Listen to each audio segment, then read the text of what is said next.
Welcome to the American Lit Nation, where students of American literature can get tutoring without leaving the comfort of wherever they are. We are here to help you, the struggling student, figure out and comprehend our American literature.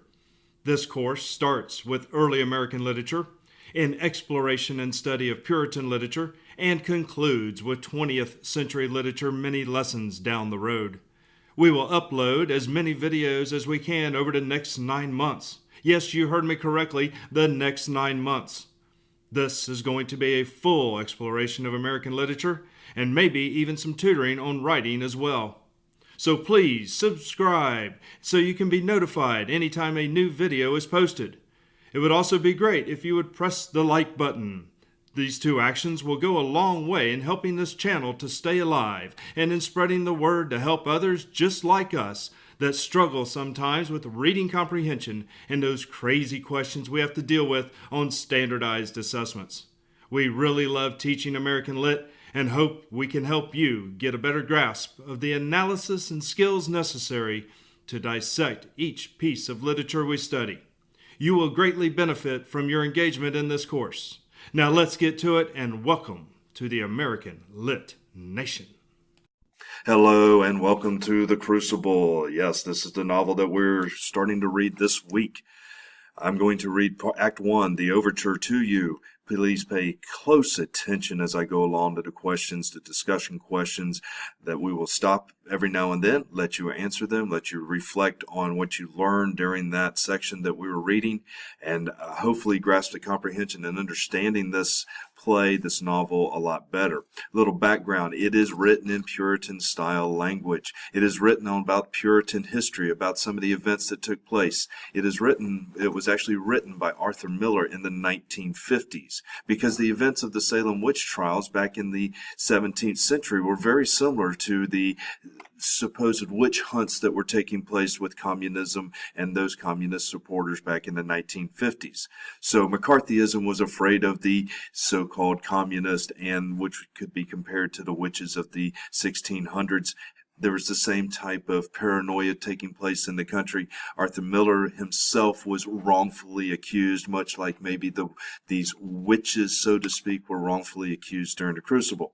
So he wrote a little play. It's not very long. It would take us just a couple weeks to take care of this. But let's get started. I want you to focus on Chapter 1. The Crucible, Act 1, an overture.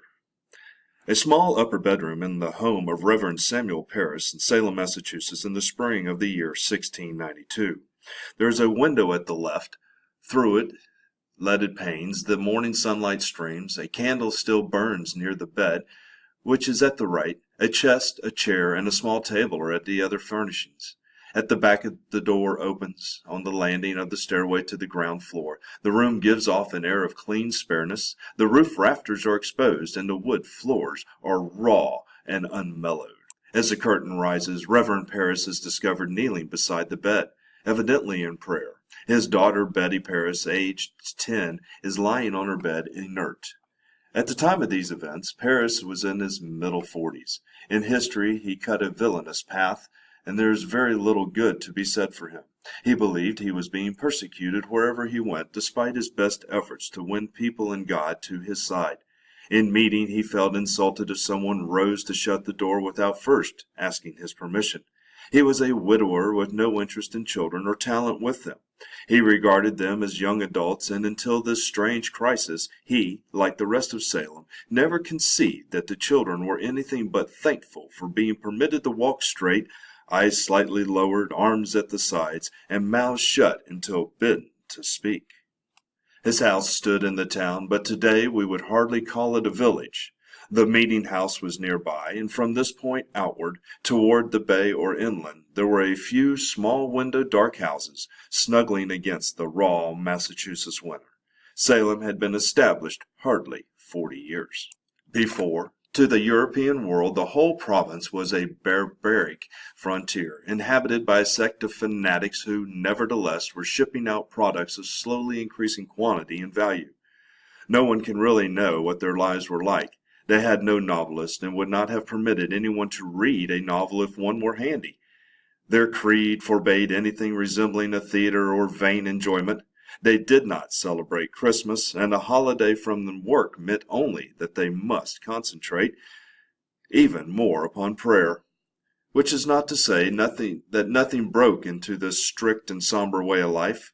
When a new farmhouse was built, friends assembled to raise the roof, and there would be a special foods cooked and probably some potent cider passed around. There was a good supply of ne'er-do-wells in Salem who dallied at the shovelboard in Bridget Bishop's Tavern. Probably more than the creed hard work kept the morals of place from spoiling, for the people were forced to fight the land like heroes for every grain of corn. No man had very much time for fooling around.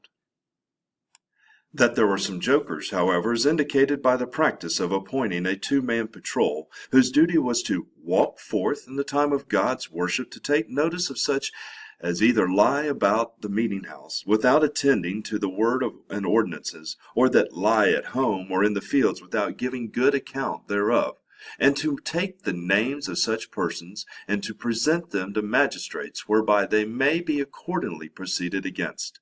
This predilection for mending other people's businesses was time-honored among the people of Salem, and it undoubtedly created many of the suspicions which were fed to the coming madness. It was also, in my opinion, one of the things that a John Proctor would rebel against, for the time of the armed camp had almost passed, and since the country was reasonably, although not wholly, safe, the old disciplines were beginning to rankle, but in all such matters the issue was not clear-cut, for danger was still a possibility, and in unity still lay the best promise of safety. The edge of the wilderness was close by. The American continent stretched endlessly west, and it was full of mystery for them.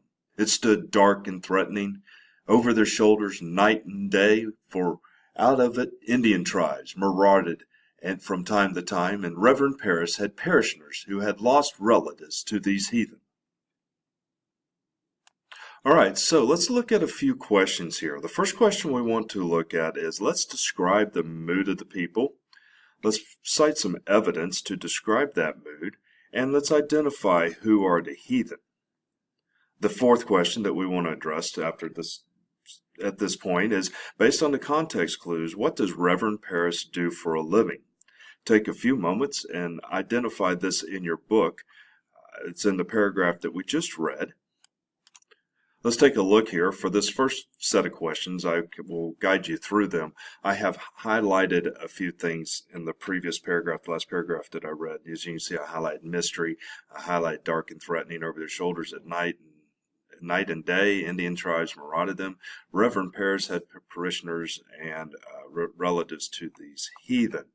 Now, I'm going to walk you right through this one, and if we take a look here, I can help you answer some of these initial questions. And let's look at the first one, and that is, what is the mood of the passage and the mood of the people at this time? And look at the mystery. They're worried about being marauded or threatened day and night. So they are living in fear in this new colony in Salem. They're in fear of that something might happen to them from outside in the wilderness. And in fact, some things had happened to some of Reverend Parris's parishioners, which that actually suggests, this word parishioners and the name Reverend suggests that Reverend Parris, his job is a pastor in town, okay? He's a pastor, or also known as a preacher.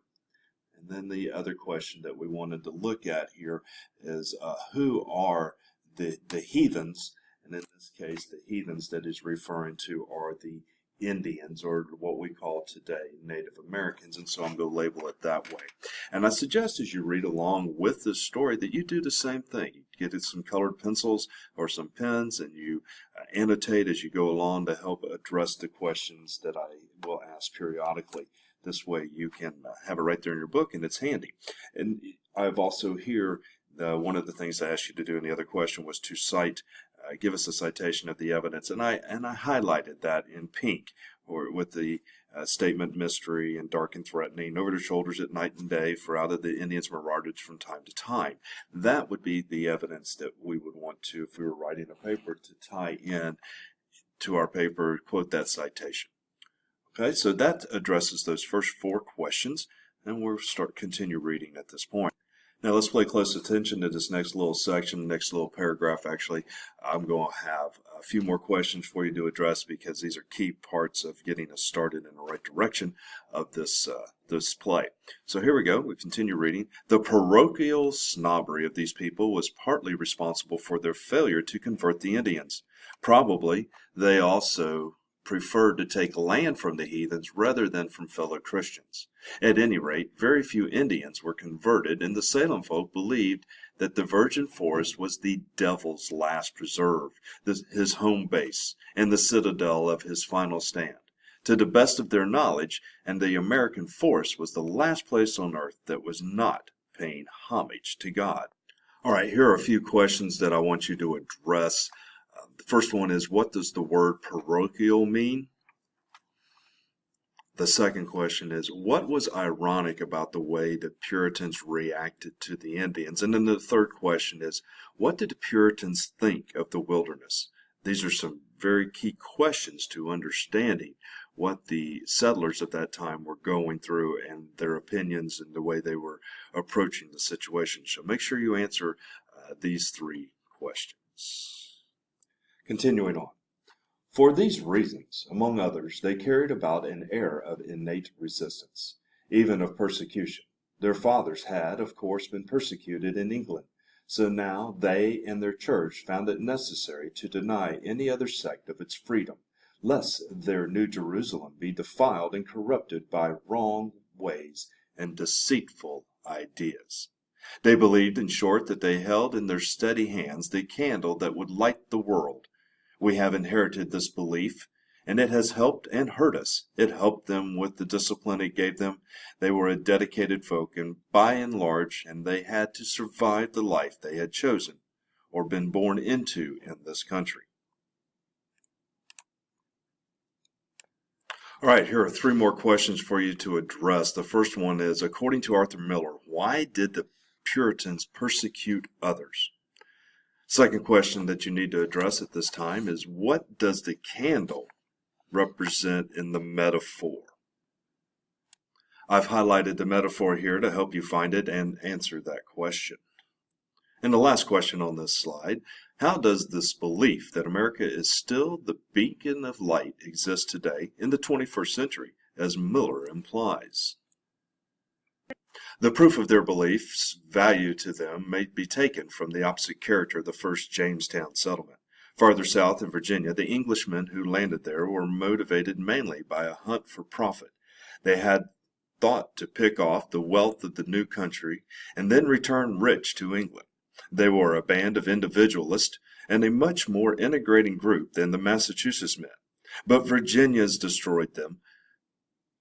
Massachusetts tried to kill off the Puritans, but they combined. They set up a communal society, which in the beginning was a little more than an armed camp with autocratic and very devoted leadership. It was, however, an autocracy by consent, for they were united from top to bottom by a commonly held ideology whose perpetuation was the reason and justification for all their sufferings. So their self-denial, their purposefulness, and their suspicion of all vain pursuits, their hard-handed justice, were altogether perfect instruments for the conquest of this space so antagonistic to man. This is the end of Act 1, Part 1. Act 1, Part 2 will continue in just a moment.